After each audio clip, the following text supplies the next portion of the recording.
Hello student, welcome to my channel. आज की class में मैं आप लोग को रिलेशन फंक्शन के बारे में बताऊंगा। तो ये बहुत ही इंपॉर्टेंट चैप्टर होने वाला है, ध्यान से देखिए और देखो। रिलेशन एंड फंक्शन, मान लो सेट ए, यहाँ पे एलिमेंट हम लोग का 1 2 3 है। बी सेट एक और सेट है 1 2 3 4 5, ये सब एलिमेंट है। अगर हम लोग रिलेशन क्रिएट करते हैं ए से लेके बी तक, तो हम लोग क्या क्या रिलेशन क्रिएट कर सकते हैं? या तो 1 1 1 2, इस तरह से 1 1 1 2 1 3 1 4 1 5, या 2 1 2 2, ऐसे 2 2 3 3, ऐसे हम लोग रिलेशन क्रिएट कर सकते हैं। ठीक है, तो इसका मतलब क्या होता है? देखो, अगर हम लोग ए से लेके बी तक कितना, तो हम लोग रिलेशन क्रिएट कर सकते हैं। इसका डायरेक्ट रिलेटिव फॉर्मूला है 2 to the power m into n।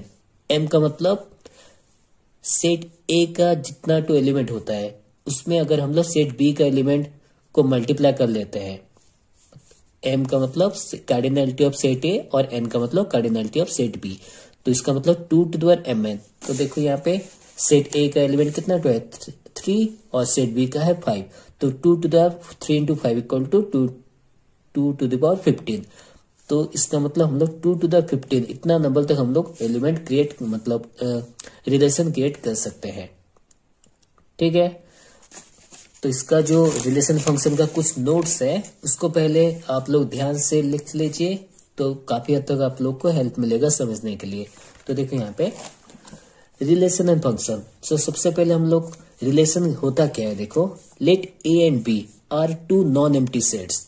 Non empty sets means वहां पे कुछ ना कुछ एलिमेंट होगा। ठीक है, let A and B are two non empty sets, then a relation R from A to B is a subset of A cross B. इसको A cross B पढ़ते हैं, कार्टेशियन प्रोडक्ट। ठीक है, A relation R from A to B is a subset of A cross B. तो देखो ये वाला formula मैं ऑलरेडी बता चुका हूं। If A cardinality equal to M, B cardinality equal to N, then number of relation from A to B is equal to 2 to the power mn। यह है फॉर्मूला रिलेशन निकालने का। हम लोग को टोटल नंबर ऑफ रिलेशन निकालने का formula क्या है? 2 to the power mn। Second, next आता है डोमेन एंड रेंज। हम लोग जो भी रिलेशन निकालेंगे उसका डोमेन क्या होगा, रेंज क्या होगा। Let R is a relation from A to B, then domain of R, ये जो रिलेशन होगा उसका डोमेन कितना होगा? देखो ये ए बिलोंग्स टू ए, ए हम लोग का एलिमेंट है, belongs to set A such that A B belongs to R for B belongs to B.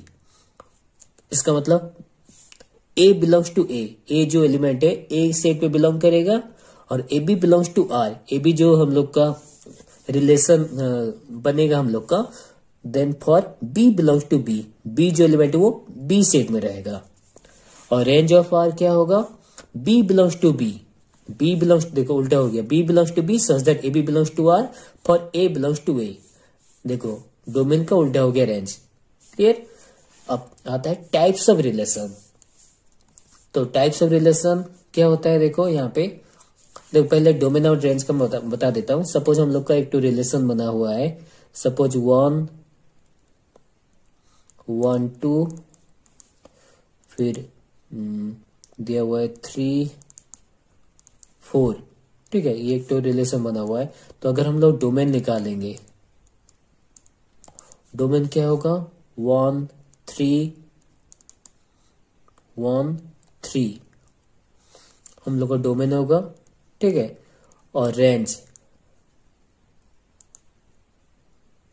Range कितना होगा? 2 और 4, 2 4 होगा रेंज। क्लियर? नेक्स्ट, अब आता है टाइप्स ऑफ रिलेशन। सबसे पहले एम्प्टी और वॉइड रिलेशन। तो एम्प्टी रिलेशन क्या होता है? एज हम लोग को पता ही होगा, आज फाई, फाई का मतलब कोई भी एलिमेंट नहीं है। Phi is a subset of A cross B, hence phi is a relation known as empty और वॉइड रिलेशन। एम्प्टी रिलेशन को हम लोग वॉइड रिलेशन भी कहते हैं। Next, identity relation. इसका मतलब क्या होता है? देखो, A relation R on A is an identity relation if each element of A is related to itself only। मतलब A एलिमेंट, A जो सेट है उसका हर एक एलिमेंट उसी के साथ अगर रिलेशन करता है, इसका मतलब उसी को आइडेंटिटी रिलेशन कहते हैं। Next, universal relation. ये तो सबका पता ही होगा। As A cross B is a subset of A cross B, we have A cross B is a relation known as universal relation. इसको हम लोग यूनिवर्सल रिलेशन कहते हैं। अगर ए क्रॉस बी खुद ही का ए क्रॉस बी का सबसेट है, then A cross B relation known as universal relation. Next, reflexive, सबसे इंपोर्टेंट यहीं से शुरू होता है। रिफ्लेक्सिव रिलेशन होता क्या है? A relation R on A is reflexive if A belongs to R for all A belongs to A belongs to R. इसको आप लोग ध्यान से याद रखो। A belongs to R reflexive होगा। सिमेट्रिक में देखो, A relation R on A is symmetric if A B belongs to R implies B A belongs to R. यहां से लेके यहां तक आप लोग को याद रखना है। If A B belongs to R imply B A belongs to R, तब जाके वो सिमेट्रिक होगा।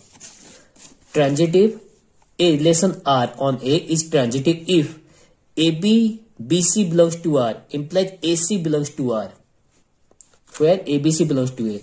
अगर हम लोग का ए बी और B C belongs to R है, देन ए बी सी भी बिलोंग्स टू आर होगा, तब जाके वो ट्रांजिटिव होगा। Clear? Next, anti symmetric relation. Relation देखो, सिमेट्रिक क्या होता है? ए बी बी ए होता है, तो यहां पे देखो, A relation R on A is anti symmetric if A B B A belongs to R. अगर A is equal to B हो गया तो वो एंटी सिमेट्रिक हो जाएगा। क्लियर? आगे जाके इसका एग्जाम्पल सॉल्व करेंगे। अभी पहले नोट्स सब लिख के याद कर सकते हो। देन इक्विवेलेंस रिलेशन क्या होता है? देखो, A relation R on A is an equivalence relation if it is reflexive, symmetric as well as transitive. अगर रिफ्लेक्सिव, सिमेट्रिक एंड ट्रांजिटिव तीनों हो गया तो उसको हम लोग इक्विवेलेंस रिलेशन कहते हैं। क्लियर?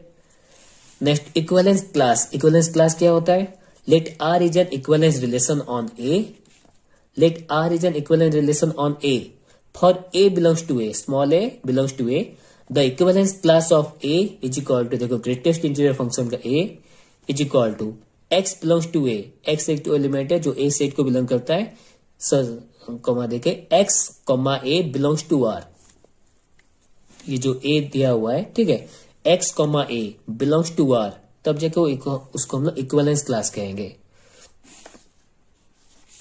ठीक है, अब चलो एग्जाम्पल सॉल्व करते हैं। देखो यहां पे, लेट ए हैज 3 एलिमेंट्स, ठीक है, and B has m elements. Number of relation from A to B 4096. Find the value of m. m का वैल्यू निकालना है। अब देखो, A का कार्डिनलिटी कितना है? A में कितना एलिमेंट है? 3। और B का कार्डिनलिटी B में कितना एलिमेंट है? m।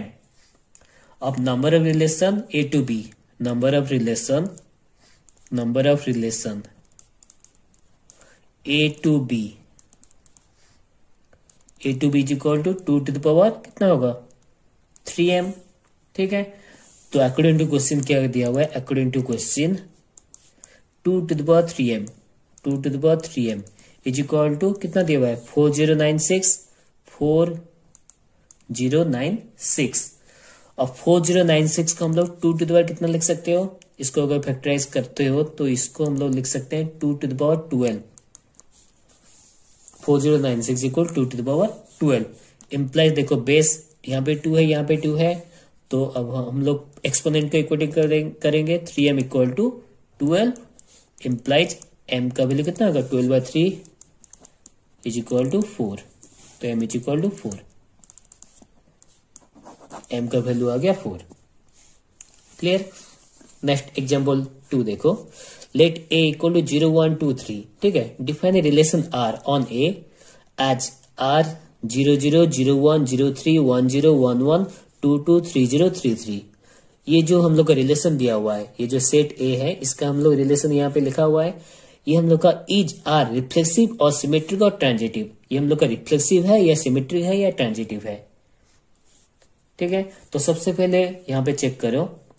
देखो, रिफ्लेक्सिव, ट्रांजिटिव। रिफ्लेक्सिव के लिए क्या चाहिए? ये याद रखो, रिफ्लेक्सिव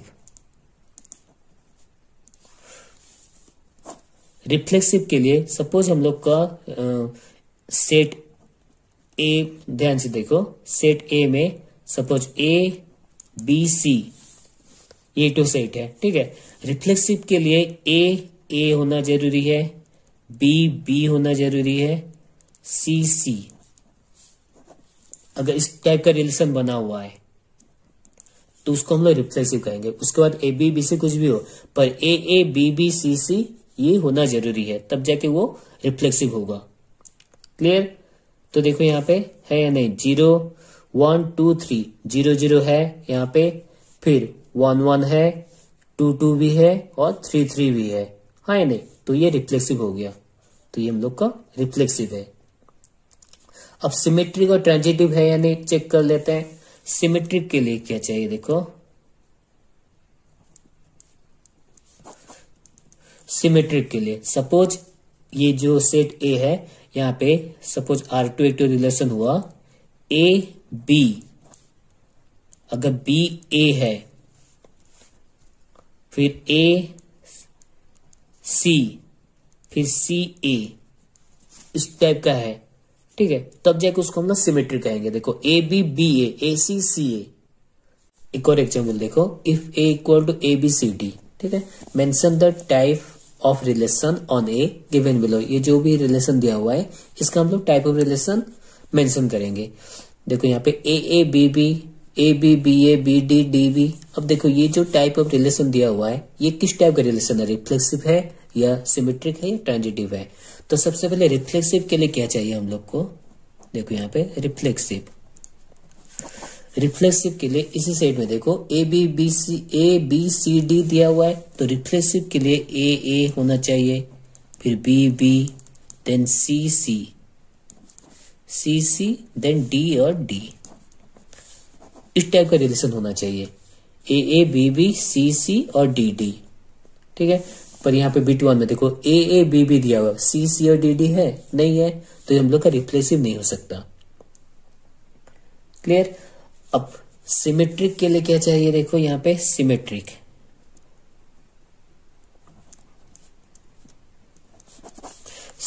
के लिए सपोज ए बी अगर है तो बी ए बी रिलेशन होना चाहिए, बी सी अगर है तो सी बी भी होना चाहिए, तब जाके वो सिमेट्रिक होगा। तो देखो यहाँ पे ए है, उसका अगर उल्टा करे तो ए ही रहेगा, यहाँ पे बी बी है, उसको अगर उल्टा करते तो बी बी होगा, तो ये सिमेट्रिक हो सकता है। क्लियर? नेक्स्ट रिलेशन देखो A B B D D B, ये भी सिमेट्रिक है या नहीं?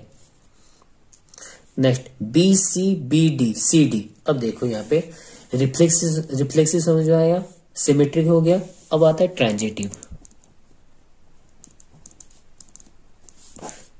ट्रांजिटिव देखो suppose A B C D, यहाँ पे जो भी रिलेशन है, सपोज ए बी, यहाँ पे हम लोग लिखे रिलेशन ए बी, ठीक है, फिर बी सी, फिर अगर ए सी लिखते हैं तो सिमेट्रिक हो जाता है। सपोज देखो X Y belongs to R, then Y Z belongs to R, then A Z, suppose A और सी ये भी अगर रिलेशन में आ जाता है तब जाके वो ट्रांजिटिव होगा। जैसे कि यहाँ पे देखो A B C D A C C D C. ये देखो यहाँ पे ये हम लोग का रिफ्लेक्सिव भी है, सिमेट्रिक भी है और ट्रांजिटिव भी है। देखो यहाँ पे ए बी सी डी यहाँ पे हम लोग का एलिमेंट था, तो यहाँ पे ए बी सी सी हो गया, फिर D A C A D फिर ए सी, ए डी एक रिलेशन दिया हुआ है, ए सी एक रिलेशन दिया हुआ है, फिर डी ए। देखो यहाँ पे रिफ्लेक्सिव भी है, सिमेट्रिक भी है और ट्रांजिटिव भी है। यहाँ पे जैसे हम लोग बोले एक्स वाई और वाई जेड बिलोंग्स टू, जैसे कि हम लोग यहाँ पे लिख सकते हो ट्रांजिटिव के लिए क्या होगा, ट्रांजिटिव के लिए इस तरह से आप लोग लिख सकते हो A B belongs to A comma B, A B comma B C comma B comma C belongs to R अगर है, तो अगर A C implies A comma C belongs to R होगा तब जाके वो ट्रांजिटिव रिलेशन भी होगा।